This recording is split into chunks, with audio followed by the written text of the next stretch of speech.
to talk about Daredevil and Invincible. We're putting on the superhero cap today. Yeah, yeah. We're not gonna get too deep into them. Just kind of surface level stuff. I have seen every episode of Invincible so far. You have only seen the first one, and we have both only seen episode 1 and 2 of Daredevil. Episode 3 is out. Episode 4 drops tomorrow. They drop 2 and 3 on the same day for some reason.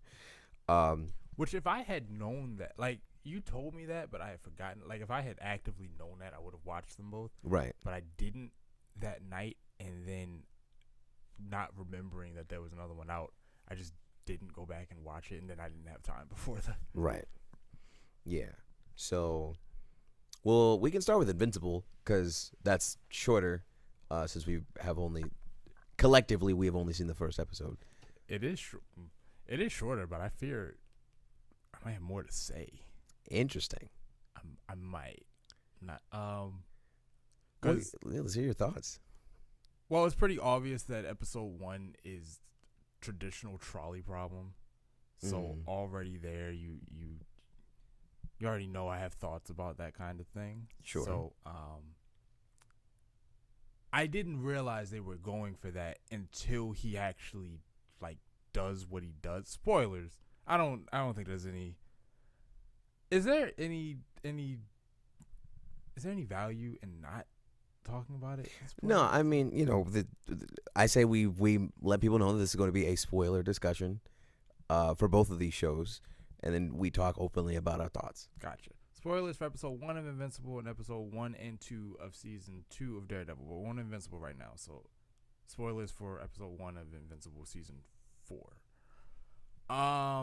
Yeah, when he was, as they were getting to the end, and they gotta stop the brain monsters from escaping.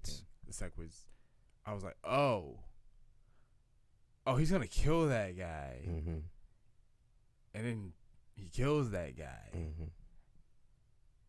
and I was just kind of sitting there, and I was like, oh, and very, very, very rarely do I ever subscribe to you gotta kill the person to and I don't do it from the lives of the many angle, and I still don't, because usually, although it's an interesting thought experiment, in reality it's usually not that binary.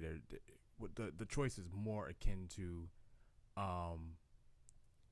take the relatively easy route of killing the one, or do the heavy lifting of the complex way of keeping the others alive. That may or may not include everybody or whatever like that.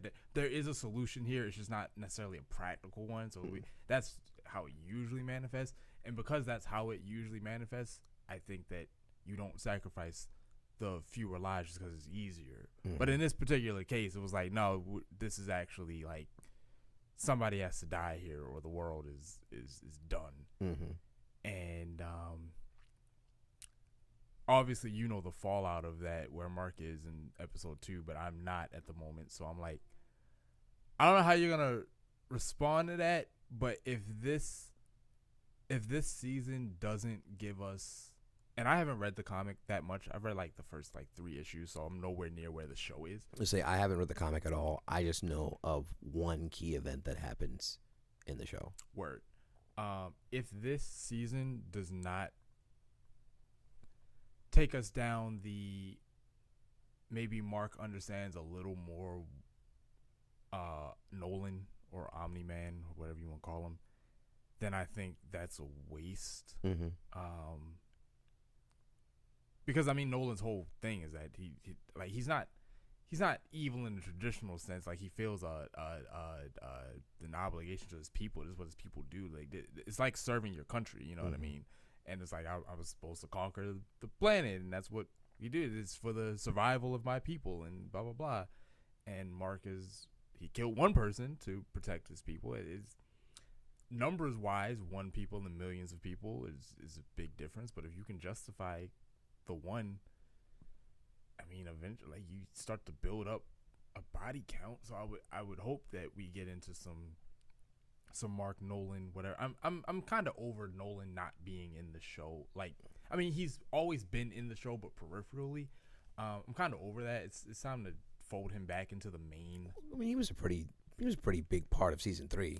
He was a bit like, and that's, I'm not explaining it correctly. What I mean by folding him back into the main narrative, I mean, I know that he's on screen a lot, but he's isolated in his story. He's over there with these other characters. I'm ready for him to come back And join the main cast. Yeah, because it's been like 2 seasons. He spent 2 and 3 really away from the main cast. So it's like you can bring him back now, so we can do something, especially with Norman Osborn, wavy haired dude coming. Like Thrag. Yeah, I don't know anything about him. I just know he's a problem.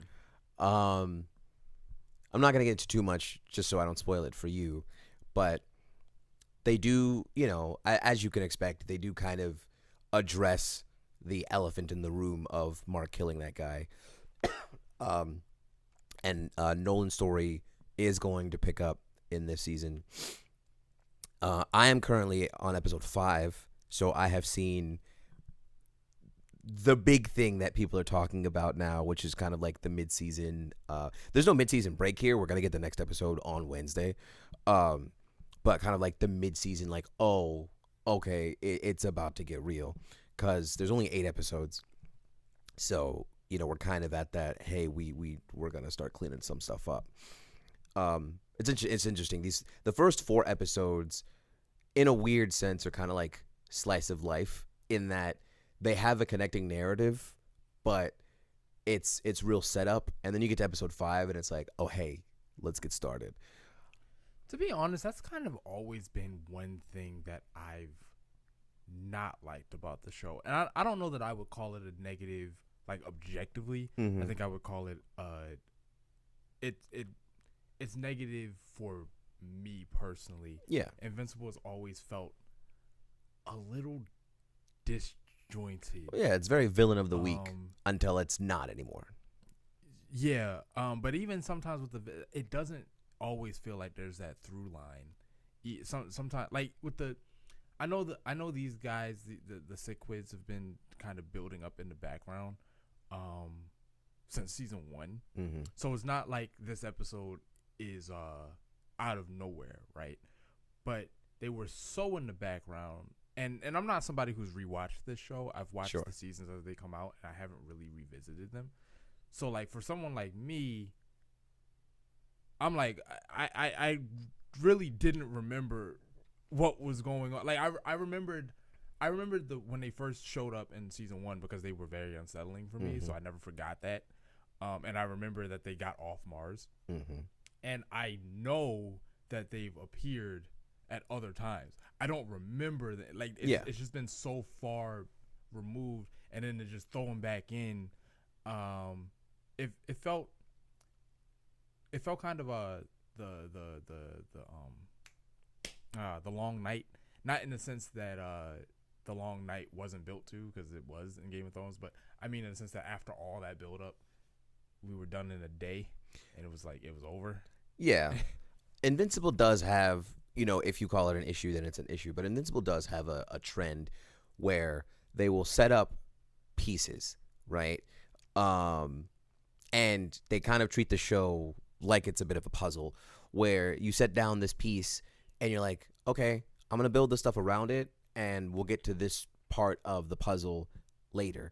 And then in the next season, they'll put another piece down that connects to that, but then they don't leave it. Maybe we get a little closer to that, but it's not that big of a deal.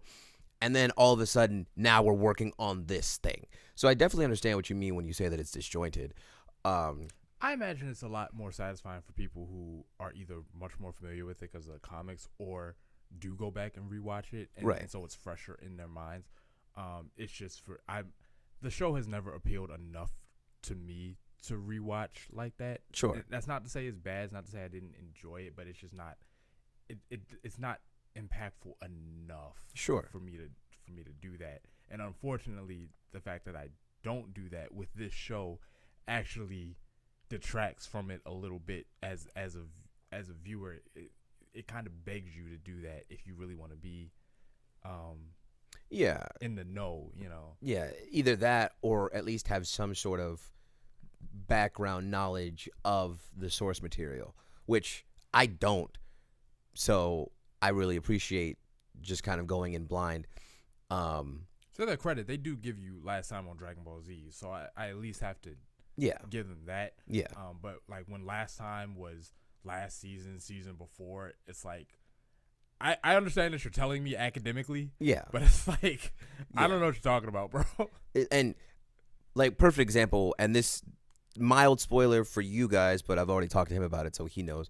Um, this season they approach Damien Darkblood again, which hasn't been a character in the show since the first season. He was the Yeah, he went detective. back to hell, right? Yeah, Okay. yeah. He was the detective that was looking into Omni Man. He got uh effectively seanced back to hell by Cecil, and then they don't touch him. He makes an appearance in a scene of an episode in episode 3 where it's like, hey, bye, we should probably get back to that. And then he kind of has his own episode in the season that happens, is resolved, and then we move on to the next thing. So, from what I understand, Damien Darkblood is a character that's written specifically for the show. Like, he's not in the comics, according to Kilowatt. Um, so, it would make sense if they have less for him to do. But also, that's kind of to your point, where it's like they'll start these narrative through lines, and then it's almost like Invincible, the like not the comic, Invincible the show has a weird case of ADHD, where it's like we're gonna start this thing, and then something else is gonna happen, and we're gonna focus on that, and then we're gonna pause that because something else has to happen, and then we're gonna go ahead and pause that because we got to get back to this thing, and then someone's like, hey, by the way, you didn't finish this over here, and it's like, you know what, you're right. I'm gonna go and loop back around, but as I'm looping back around, I realize that there's this thing over here that I didn't do. So I'm gonna do that first before I hit this thing, and then I forget that I was gonna go handle that thing because now there's something else. Like I get it. I just want to know ultimately, like, what I think. Correct me if I'm wrong, but I think like the Viltrumite like war is kind of the That like, is that is the overarching narrative. yeah, like we're trying to prepare for that so we can Right. stop this. I feel like there's a lot of unmined intrigue with the Viltrumites and Mark and all, like just whatever I'm watching Invincible for, I don't think I'm getting. And this episode had shades of it. Like I was interested in the father of Eve. That whole conversation, like, hey, you almost got my daughter killed twice. You should consider, maybe breaking that off. And if that's gonna like serve something bigger, then I'm here for it. But I couldn't help but sit. And I was like, I like this, but like, what are we doing? Like, he's been around for a while, and he's just now starting to feel like he's actually having. Because up until this point, he's just been uncultured dad, who's just like the obligatory bigoted character, where in this case it's just superpowers is the thing, Right. and it's like, have you ever tried not being a mutant, like that character? And I'm like, okay, cool. And this was like the first time I was like, okay, I'm actually interested in what you got going on, but I couldn't help but feel like we're kind of spinning our wheels because this isn't doing anything, and I don't think the show needs to spoon feed me everything, but it started in a weird place. Like, he's got the robotic parts, and at first I thought like he had lost his limbs, and like I thought I had missed something. I was like, I remember the fight with Conquest, and I know Conquest like messed him up, but I don't remember him ripping anything off. Well, he broke his leg. Like, he broke it, but he didn't like rip it off. That's what I'm saying. Like, I was like, did I miss something? And then he takes them off. And I'm like, oh, okay. So why was he wearing it? I guess that will be explained. But that's, Invincible kind of just drops you in the middle, especially in between seasons. You just kind of come back, and we're on a completely different page now. And now you're playing catch up. And I know that you're supposed to have some intrigue or whatever. You don't have every question answered all at once. And this is a really disjointed rant, ironically, given my criticism. But yeah, there's just this pervasive, what are we doing here? Yeah. And when are we gonna start doing whatever it is we're supposed to be doing here? Like, Battle Beast is out there, and I remember like in season 3, I was like, okay, he's gonna he's gonna do something, and I mean he did something, but like he didn't really do nothing. He was kind of Yeah, it's another character that we saw in one episode of season 1, which is my favorite episode, and then nowhere in season 2. We see him again in season 3. And I was hyping yo up too. Mhm. Like I kept hyping yo up because we were watching it with somebody who hadn't seen it. So I was like, yo, Battle Beast is back. Oh, this it's about to be serious. And it wasn't really all that serious. Now, granted, He's pretty cool in the 2 episodes he's in. it was nothing like. Well, it was nothing yeah. like that first go. Who's next? Wham! So I'm just Invincible feels like superhero Saturday Night Live. I can see that. And I don't like segment shows, so I've never really been a fan of that kind of thing. I wasn't big on like all that, the Amanda Show, and any of those types of things that do that. It's not bad. It's just not my thing. So now with this, even with the way the episode ended with the trolley problem and everything, I liked that segment of the episode, but it was like that's the last portion of the well, not the last. It kind of builds up to that as the invasion is happening in the background and kind of climaxes there. So did you see past the credits? Because they usually do like a little post credit. No, I was so tired Okay. that I just went. What happened? Conquest is alive. I think I knew that. Oh, okay. Because didn't Cecil save the head? It was more than just the head, man. Okay. Yeah. I remember like the last season showed that he was harvesting Conquest in some way because Donald was like, bro, what's going on here? And he was like, I mean, we don't really have a choice. So, which Cecil, I can't make heads or tails about my man Cecil. Yeah, he's an interesting character. I would argue more than most people, Cecil's probably the most dynamic in a hilarious like straight man kind of way, where it's like you understand him up until you don't, and then when you disagree with him, you're like, but he kind of has a point. Maybe. I think Cecil's really well written. He's incredibly. What frustrates me about Cecil, what frustrates me about a lot of characters like Cecil, is oftentimes the way the characters around him react. Because I feel like with characters like him, you need a voice that's not him that says, but consider the alternative.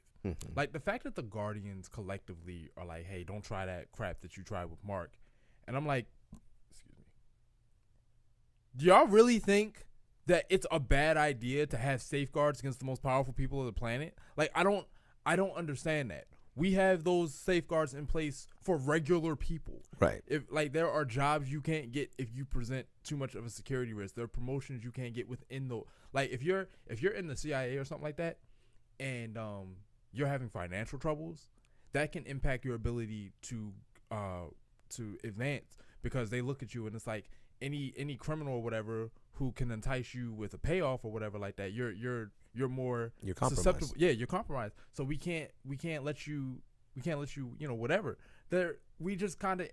We kind of understand that people who are in powerful positions need to have some oversight. Now, it's very corrupt in this world, so governments and agendas and everything like that, but I'm just talking about the principle of it. Sure.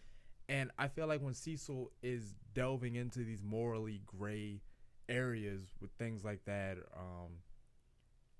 there's not another character that's like playing the devil's advocate, for lack of a better term, because sometimes he is making sense. I mean, like harvesting Conquest, that's weird, and damning a guy to hell because he has information that might expose you. Like you're just being a villain, kind of.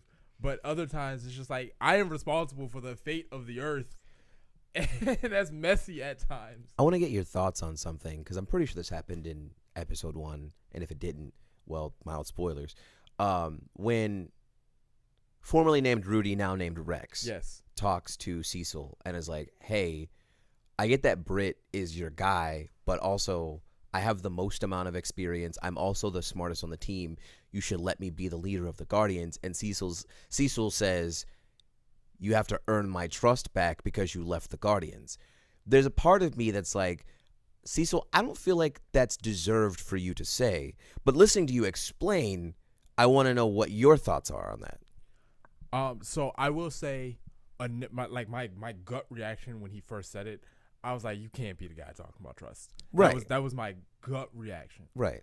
But it took me about 2 seconds to realize that we're not talking about trust in the same way. This is the Avengers. This is the Justice League. This is the premier team that is responsible for the safeguarding of the Earth.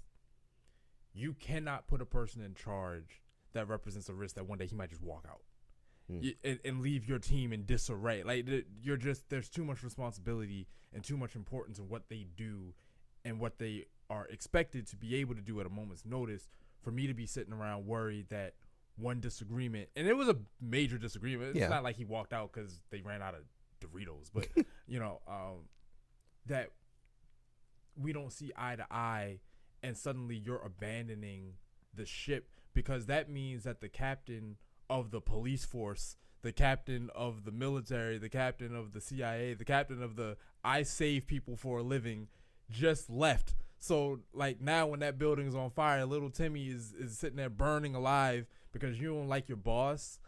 So it's like, no, I can't just put you back in charge. Yes, you are the logical choice in terms of the like on paper skill, but there are intangibles that are required for more than that. And a guy who is competent or who's less competent but more reliable, unless he's incompetent, is far more valuable than somebody who's twice as competent but wishy-washy. It's like, So I do feel him on that. I'm gonna give him the benefit of the doubt and say it will depend on what earning his trust looks like. Sure. Because if he starts to get petty with it, where it's just like, I just don't like you, or I felt like my ego was bruised, or you stood up to me, or whatever, then it's like, yes, you're being petty, right?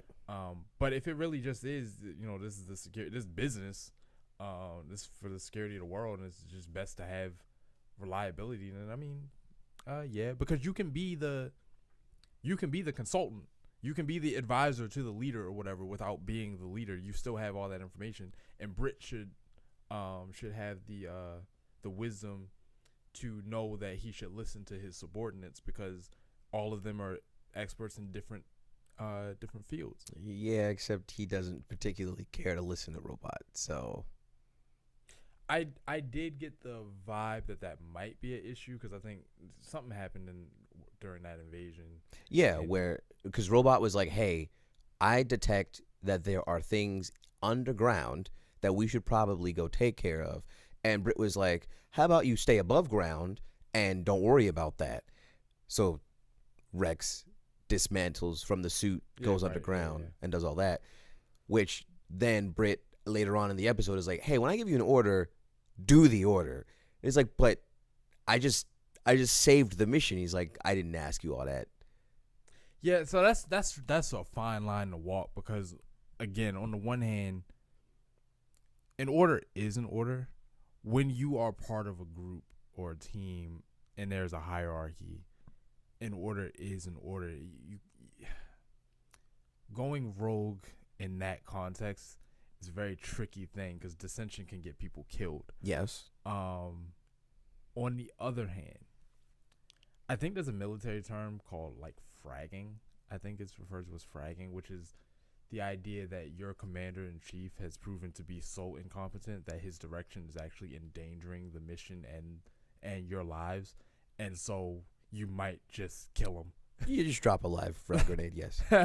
So if you know too much about that, you can't get into the military.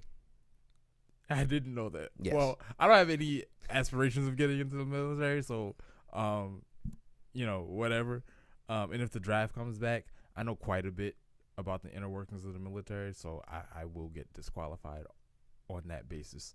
I have asthma, and that's not a joke. They don't care. Like they do, though.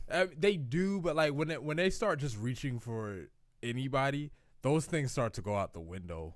I'm also technically, like on paper, I'm technically the only one of my name, because that will save you. Yeah, that will probably save you. Because my older brother has a different last name, and my two younger brothers have a different last name. I'm the only one of my kind. Yeah, I'm the firstborn, and we First of have the his name. same. Yeah, we have the same name. So if a draft were to come, they're calling me. Yoink. But yeah. So I will again reserve for time to show what that will turn into. Whether Britt's gonna be the guy that just can't be convinced, or maybe they'll have like a nice little character arc where they come to understand each other, which would be my preference. I kind of it's a tried and true method. But all in all, it was like I can't say I didn't enjoy it, but I did feel this. I was sitting there watching it, and I'm just like, I'm kind of over just Mark always being sad, and I'm kind of over the dreary nature of the show. I mean, if that's what it is, that's just what it is. I get that, but it just feels like every time Invincible is going on, it's just everybody is just sad. Like, Yeah, I think the show starts off a lot more positive and upbeat up until you get the part where Nolan decides to ice an entire city with his son's forehead. Um, season two is probably the weakest season, but it's also pretty depressing. Season three gets a little bit more upbeat up until you get to the last 2 or 3 episodes where you have the Invincible War, and then you got to deal with Angstrom, and then stand ready for my arrival, Worm. Um, and then yeah, here in season four, for better or for worse, you still have these characters, and I guess that's the thing I like about Invincible is that to a degree, not that it's any more or less than Marvel or DC or whatever, but there is a level of realism in that. I feel like these other things don't talk about the psychological aspects of being a superpowered individual or a superhero in general, right? You kind of get a little bit of that in Iron Man 3, and you kind of get a little bit of that for as much as I hate this movie in Love and Thunder. But you don't often explore the sociopathy of a superhero or a superpowered character in the movies, other than the comics. You just gonna grab a reach around avid word like that, just all willy nilly. You just gonna throw that in there. Listen, Love and Thunder, for as much as we hate that movie, it at least explores the concept of maybe Love and Thunder is not a perfect one. Let's say Endgame, and by proxy Infinity War, but more so Endgame, where Thor really has to come to grips with the fact that he is superpowered. He has all the power in the world. He's a god, all things considered, but he's still not strong enough to save his people, his loved ones. His entire world crumbles in front of his eyes. Like, at the risk of turning this into a different conversation where we get way off track, I don't think that's what Thor had to come to terms with. The messed up thing about Thor is that he was powerful enough. He had Thanos dead to rights. He was just too angry about what happened. He wanted to make it hurt. He could have thrown that axe straight through his neck. He could have thrown that axe right through his arm, chopped it off. You know what I mean? Like he decided he had Thanos, bro. He had that battle won. Sure, I guess I think of the moment in Endgame where he comes to grips with the past and he's like, I am still worthy, right? Like that's supposed to be a very powerful moment because you see Thor after the events of Infinity War. He's let himself go. He's playing Fortnite. He's fat. He's got locks. He's really just not himself anymore. And he kind of has that character arc of, oh, maybe I am just as good as I was. But this one incident, this one blunder, this one mistake that I have been using to define me isn't actually character defining. And that's kind of what I mean. Okay.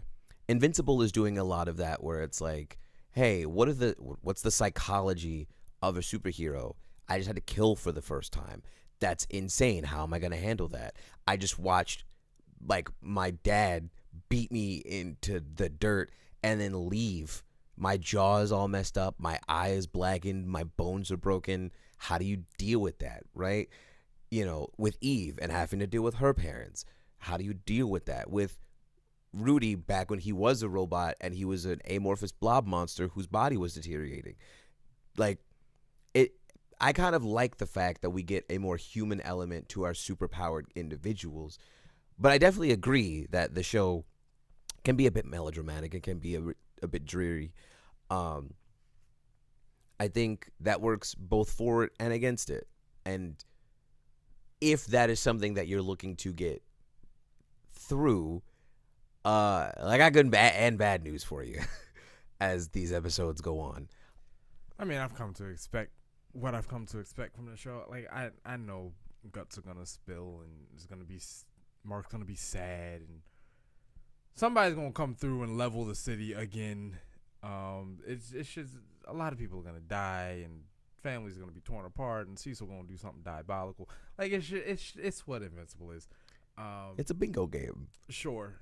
I think where I stand with the show, it's reliably entertaining, but it's definitely an obligatory watch for me. Sure.